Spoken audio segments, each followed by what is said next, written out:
গুলো শুনেছি যে কুতিবা আলাইকুমুস সিয়াম কামা কুতিবা আলাল্লাযিনা মিন ক্বাবলিকুম লাআল্লাকুম তাত্তাকুন। রমজান এসেছে আমাদেরকে তাকওয়াবান, পরহেজগার, আল্লাহওয়ালা, খোদাভীতি এই সমস্ত বিষয়গুলো অর্জন করার জন্য। তো এগুলো পাবে কারা? রোজার দ্বারা মানুষ তাকওয়া অর্জন করবে, কিন্তু পাবে কারা? আল্লাহ পাক তার কোরআনে কারিমে আমাদেরকে জানিয়েছেন যালিকাল কিতাবু লা রাইবা ফিহি। এই একটা কিতাব যার ভেতরে কোনো সন্দেহ না, ভুলের কথা না। এখানে তাহলে খুসরুন শব্দটা থাকতো অথবা নিসিয়ান। এখানে আল্লাহ পাক দিয়েছেন রয়বুন। রয়বুন শব্দের শাব্দিক অর্থ কোনো সন্দেহ করা যাবে না। এই যে সন্দেহ করা যাবে না, কোরআনে কারিমের কি দু একটা আয়াতের উপরে না পূর্ণাঙ্গ কোরআনের উপরে? আমরা যেভাবে নামাজি, যেভাবে রোজাদার, এইভাবে যদি ব্যবসায়ী, এইভাবে যদি অন্তত রাজনীতিবিদ হতে পারতাম, বাংলাদেশটা আমার মনে হয় জান্নাত হয়ে যেত। কারণ নামাজ একেবারে আমরা কম পড়ি তা না। একটা মানুষ যদি চুরি করে, চুরি করলে তার পেছনে আমরা নামাজ পড়ি। যদি একেবারে সরাসরি জানা যায় যে উনি চোর, উনি চুরি করেছে, এই জন্য মানুষ ওনাকে চোর বলে, উনি যদি এসে নামাজে দাঁড়ায় ইমামতি, আপনি পড়বেন? সবাই জবাব দিলেন না। পড়বেন আপনি? উনি যত বড় শিক্ষিত হোক আর মার্জিত হোক, কারণ উনি চুরি করেছে। এখন আমরা বাস্তবতায় বাংলাদেশের বহু ইমামকে, বহু আলেমকে দেখি তারা ইমামতির জায়গায় দাঁড়াচ্ছে, বহু নেতাকে। নেতা মানে তো ইমাম। আমি শুধু মসজিদের ইমামের কথা বলছি না। এই ইমাম মানে পরিবার, সমাজ এবং রাষ্ট্র যারা চালায়, প্রত্যেকটা ইমাম। প্রত্যেকটা কি? এই ইমামগুলো যদি চোর হয়, এই ইমামগুলোর পেছনে আমরা নামাজ পড়তে রাজি কেউ আছি এখানে? চুরি করা একটা কবিরা গুনাহ, এটা আমরা সবাই জানি কিনা? কোরআনে নেই? আস-সারিকু ওয়াস-সারিকাতু ফাকতাউ আইদিয়াহুমা জাযাম বিমা কাসাবা নাকালাম মিনাল্লাহ।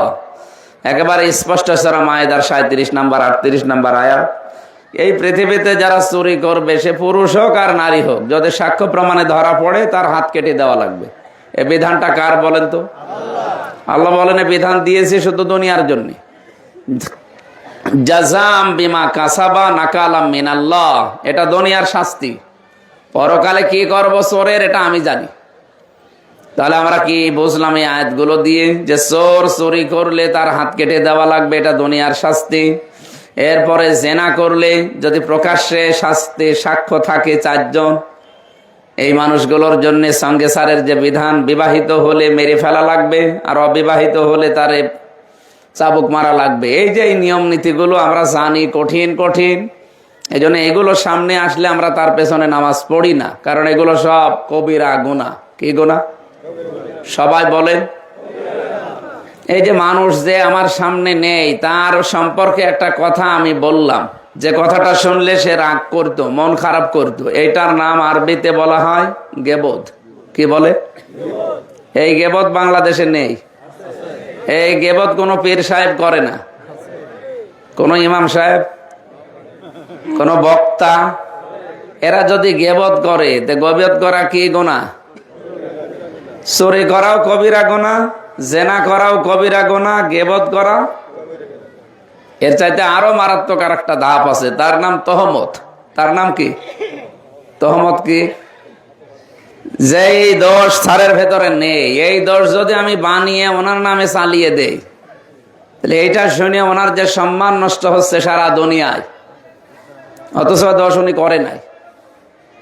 এটা তো আগেরটা গেল গীবত। যে দোষ ওনার ভেতরে আছে ওইটা বললে উনি রাগ করতো, মন খারাপ করতো, ওইটা করলে আপনি গীবত করলেন, কবিরা গুনাহ। আর উনি নেই ওনার নামে, উনি আছে ওনার নামে এমন এমন কথা বানিয়ে বললেন জনগণের সামনে, মিডিয়ার সামনে, যে কথাগুলো ওনার জীবনের সাথে মেলে না, ওনার সম্মান নষ্ট হয়ে গেল। এইটার নাম হচ্ছে আরবিতে বহতান, বাংলায় তহমত বলে। এটা আরো মারাত্মক। গীবত করলে কবিরা গুনাহ হয়, আর তহমত করলে? আপনারা কি ঘুমিয়ে গেলেন? কে তহমতে কি গুনাহ হয়? এটাও কবিরা, কিন্তু এ কবিরা ছোটখাটো কবিরা না, 7টা বড় বড় কবিরা গুনাহ আছে, তার ভেতরে এটা একটা। এই গোনার শাস্তি কি? কবিরা গুনাহ করলে তো তার শাস্তি আলাদা আছে, সেটা বাদ দিলাম, আমি পরে বলবো। এই যে তহমত নামে যেটা বহতান বলে, এটা এত মারাত্মক অপরাধ দুনিয়ায়। কোন মানুষ যদি এই গোনাহ করে, তাহলে সে যতদিন এই দোষ না করবে ততদিন তার মরণ এই দুনিয়ায় হবে না। বোঝেননি? আমি স্যারের উপরে এমন একটা দোষ চাপিয়ে দিলাম যে দোষ উনি দোষী না, আমি তো আনন্দে আছি দোষ চাপিয়ে দিয়ে। ওনার সম্মান নষ্ট হয়ে গেল, মানুষ ওনাকে গালাগালি করছে একেবারে সমানে, কিন্তু এই দোষটা যেহেতু ওনার ভেতরে ছিল না, এটা কি গীবত না তহমত?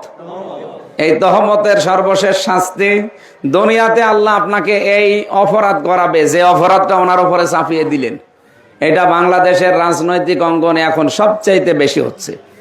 এটা আগেও ছিল, এখন আরো বেশি হচ্ছে। আমরা এই যে 12 তারিখে নির্বাচিত হওয়ার পর 17 তারিখে শপথ নিয়ে আসলাম, 18, 19 আমরা ছিলাম ট্রেনিং এ, এমপিদের ট্রেনিং দিয়েছে। এরপরে 20 তারিখে কুষ্টিয়ায় এসে কিছু কিছু কাজ করলাম। যেই কাজ আমাদেরকে উপর থেকে নির্দেশ দিয়েছে সংসদ সদস্যরা, এলাকায় যে কাজগুলো করবা, এইটা করার পর মানে ফিল্ডের যে কথাগুলো আসতেছে সব কথাই তো আমার পক্ষে নাকি? আমি ভালো হওয়ার জন্য, ভালো করার জন্য যে উদ্যোগ নিলাম, অথচ মানুষ ওটা উল্টিয়ে যেই কথা যেই কাজ আমি করি নাই বলি নাই, ওটা কাটসাট করে হোক, ওর সাথে রং চং লাগিয়ে হোক, এর সাথে আরেকটু জুড়ে দিয়ে আমার নামে চালিয়ে দিল। এটা করে হচ্ছে সাংবাদিকরা বেশি। তাহলে এইরকম সাংবাদিক বাংলাদেশে তো নেই। এটা কুষ্টিয়ার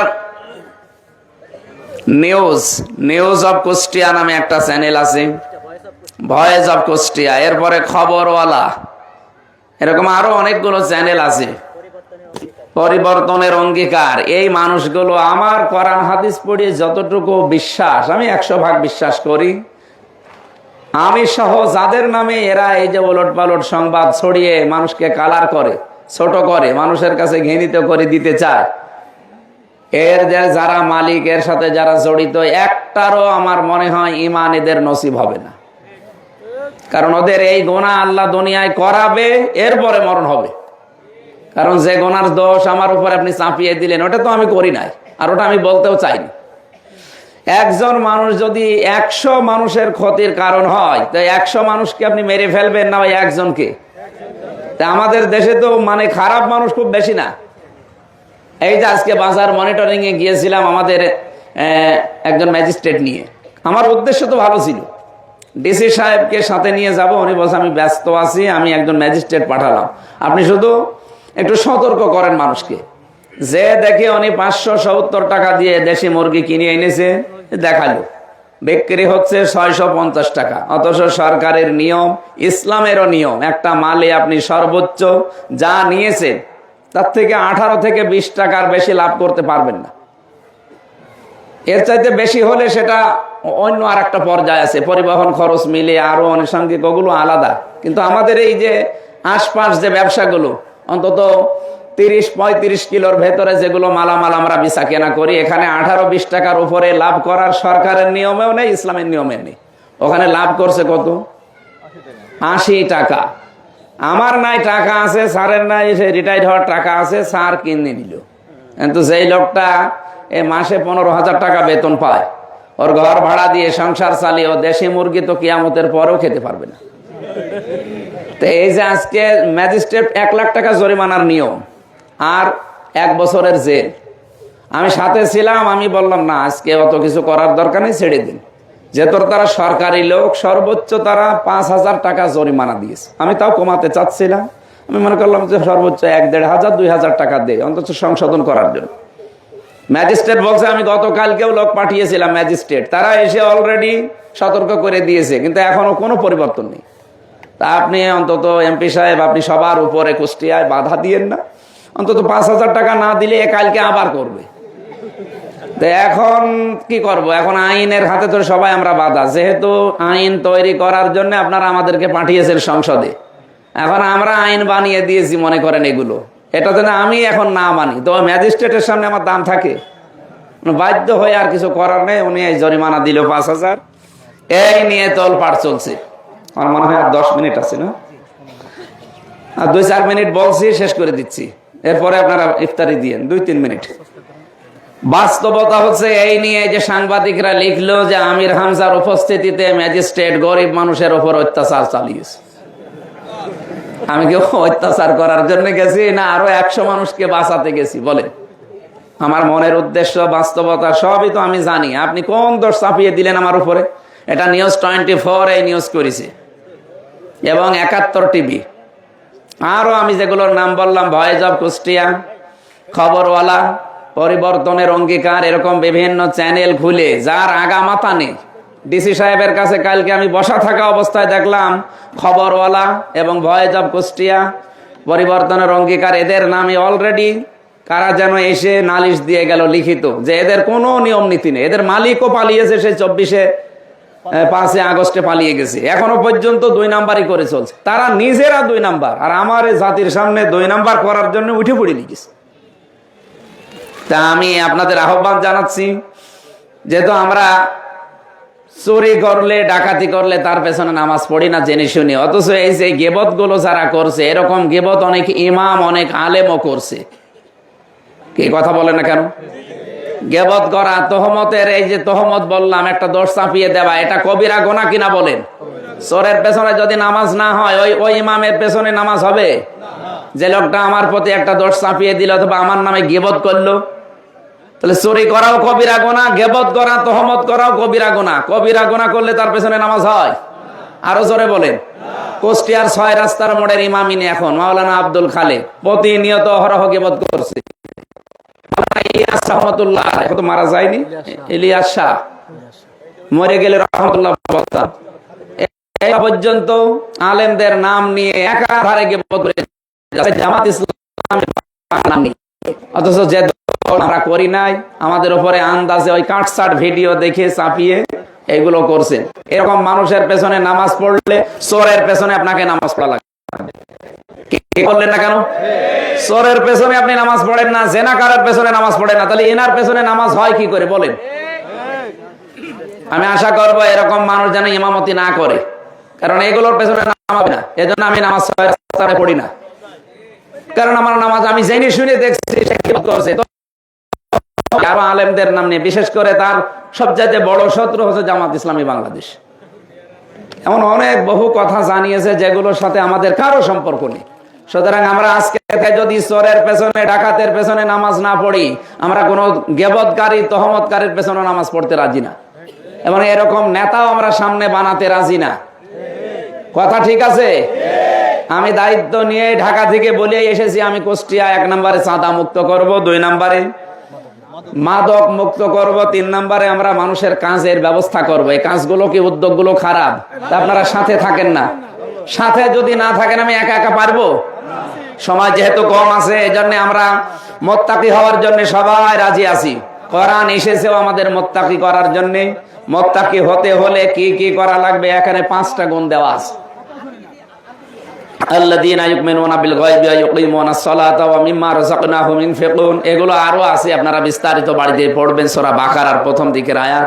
আপনারা এখন ইফতারি ভাগ করা হবে, দোয়া আছে। আজকের মতো আমরা দোয়া করে শেষ করছি। আগামীতে আবার আপনাদের কাছে আমরা আসবো। আমরা এমপি না, আমরা আপনাদের খাদেম হয়ে থাকবেন ইনশাআল্লাহ। আমি যেগুলো কথা দিয়েছি, যেহেতু আমরা সরকারে যেতে পারি নাই, বিরোধীতে আছি, সরকারি দলের এমপি, বিরোধী দলের এমপি, স্বতন্ত্র এমপি, সবার জন্য বাজেট সমান।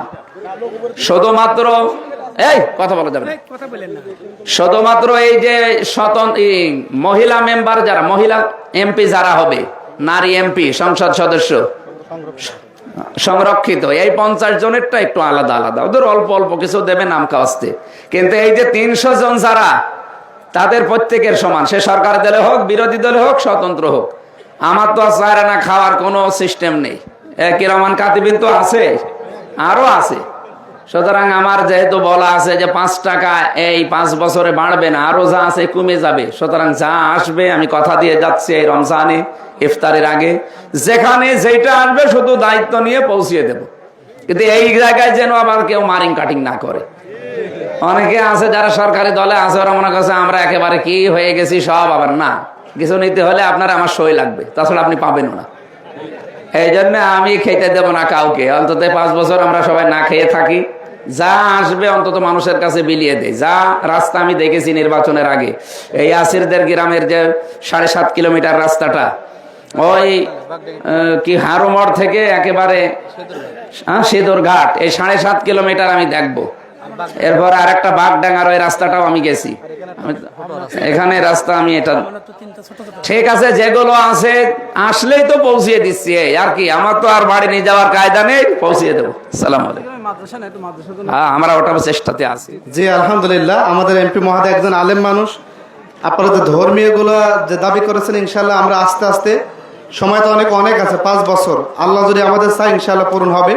তবে আশা রাখেন প্রিয় ভাইরা, যারা দায়িত্ব আছেন একটু ইফতারগুলো বন্টন করে দেন। আমরা এখনো দোয়া করব, দোয়া মোনাজাত করে আপনারা যাবেন, দোয়া মোনাজাত করে যাবেন। আজকে সাইরে নাই, পাশে সময় আছে 7 মিনিট। বলো 1-2 মিনিট কথা বলো। আপনারা চেয়ার নিয়ে ঘুরিয়ে সকলে চেয়ারগুলো নিয়ে ঘুরিয়ে বসেন। প্রিয় ভাইরা, আমাদের এমপি মহোদয় যে আপনাদের আশ্বস্ত করলেন,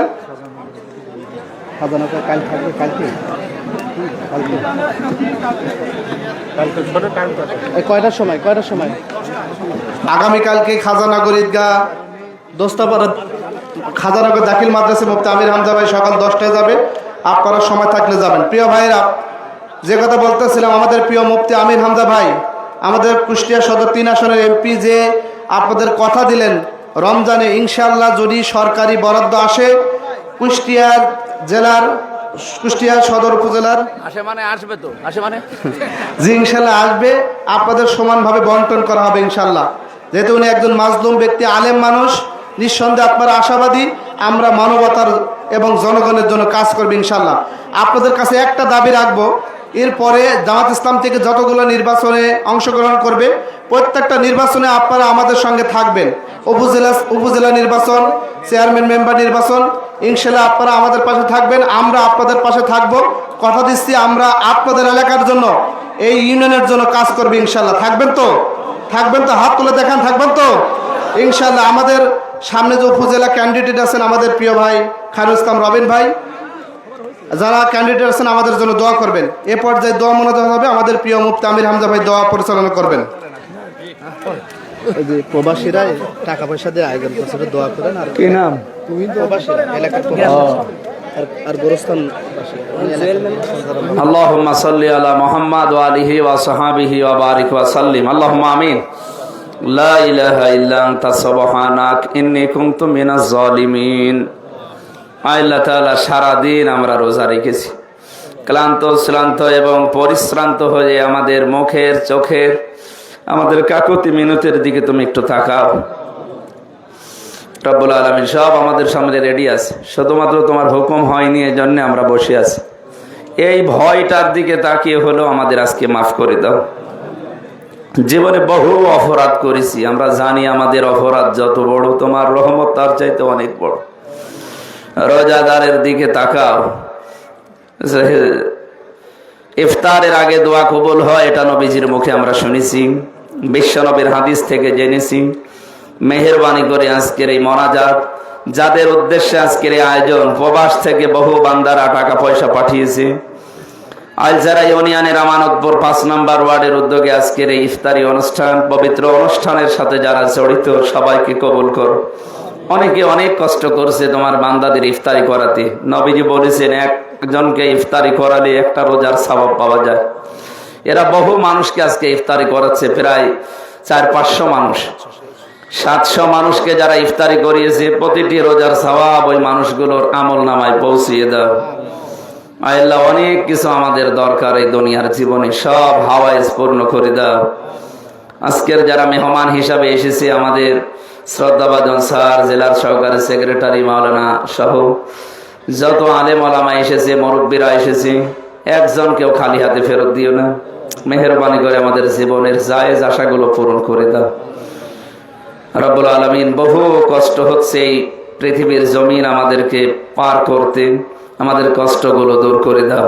আমাদের যে আশা আকাঙ্ক্ষা সম্ভাবনা, আমরা যে স্বপ্ন দেখেছিলাম, সেই স্বপ্নের বাধা হয়ে অনেকে এখন দাঁড়িয়ে গেছে। এই সবগুলোকে তুমি মোকাবেলা করার জন্য যথেষ্ট হয়ে যাও। আল্লাহুম্মা ইন্না নাজআলুকা ফি নুহুরিহিম ওয়া নাউযু বিকা মিন শুরুরিহিম। পাশে যে সমস্ত মানুষ ঘুমিয়ে আছে কবরে, এদেরকে মাফ করো। আগামীর বাংলাদেশ আল্লাহ তুমি ন্যায় ইনসাফ প্রতিষ্ঠার বাংলাদেশ বানিয়ে দাও। বারাকাল্লাহু লানা ওয়া লাকুম ফিল কুরআনিল আযীম। আলহামদুলিল্লাহি রাব্বিল আলামিন।